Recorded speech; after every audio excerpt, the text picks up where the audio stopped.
मैं कह तो रहा हूँ कि जेल लग जाने के वो भी व्यवस्था करेंगे तो वो भी जेल जाएंगे। रास्ता है जो समाजवादी पार्टी का जन्म है वो राजनीति का अपराधीकरण, अपराधियों का राजनीतिकरण करने का।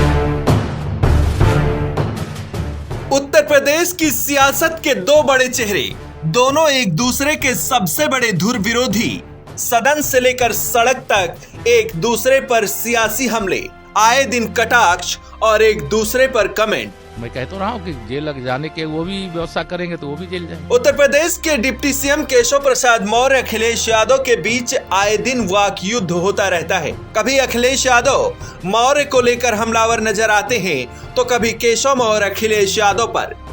लेकिन अब इन दोनों नेताओं के बीच की जुबानी जंग चेतावनी तक आ पहुंची है, जिसमें केशव प्रसाद मौर्य ने अखिलेश यादव को भी जेल भेजने की चेतावनी दे डाली है।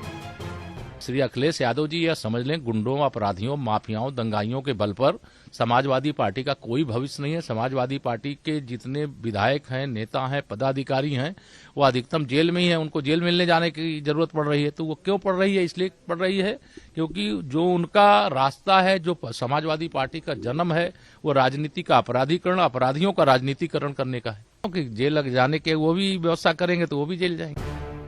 दरअसल सपा प्रमुख अखिलेश यादव मैनपुरी उपचुनाव जीतने के बाद लगातार सक्रिय नजर आ रहे हैं। वहीं अखिलेश यादव अब निकाय चुनाव को लेकर एक्टिव हैं। इसी के तहत क्षेत्रीय नेताओं और कार्यकर्ताओं के बीच अखिलेश यादव का आना जाना भी तेज हो गया है। पिछले दिनों अखिलेश यादव कानपुर और झांसी जेल पहुंचकर सपा विधायकों से मुलाकात की। इसे लेकर केशव प्रसाद मौर्य से सवाल किया गया तो उन्होंने समाजवादी पार्टी को राजनीतिक अपराधीकरण के लिए जन्मी पार्टी बता डाली। अखिलेश यादव के साथ साथ केशव मौर्य कांग्रेस पार्टी पर भी हमलावर नजर आए। उन्होंने राहुल गांधी की भारत जोड़ो यात्रा पर जवाब देते हुए कहा कि ये सारी पार्टियां मिलकर कितना भी जोर लगा लें, लेकिन देश में बीजेपी के मुकाबले कोई नहीं खड़ा हो सकता।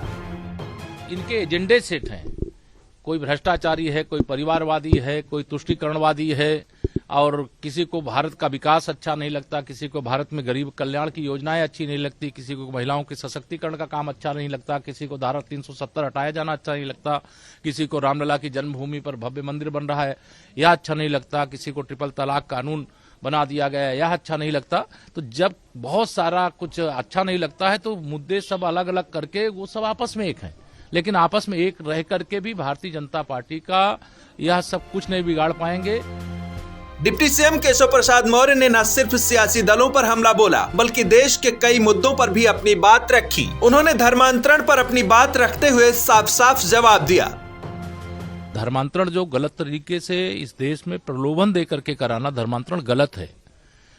अपना भेष बदल करके, अपना धर्म बदल करके, अपना नाम बदल करके किसी बहन बेटी को अपने प्रेम जाल में फंसाना, फिर उससे विवाह करना और फिर उसकी वो दुर्गति के जीवन को जीने के लिए छोड़ देना या मौत के घाट उतार देना, यह जो चरित्र है यह भारत में और उत्तर प्रदेश में नहीं चलने वाला है। और अगर इस चरित्र का कोई समर्थन करता है तो वो गलत है। और मैं मानता हूं कि जो मतलब ऐसी घटनाएं हो रही हैं गैर कानूनी ढंग से, उसको रोकना उत्तर प्रदेश पुलिस की जिम्मेदारी भी है, और जो संगठन शिकायत करते हैं उसको संज्ञान भी लिया जाए। केशव ने सपा पर सियासी हमले के साथ साथ अखिलेश को जेल भेजने की चेतावनी भी दे डाली है। अब देखना दिलचस्प रहेगा कि केशव प्रसाद मौर्य के इस बयान पर सपा किस तरह से पलटवार करती है। आज की खबर के दर्शकों को नववर्ष की ढेर सारी शुभकामनाएं। Wish you very very happy new year.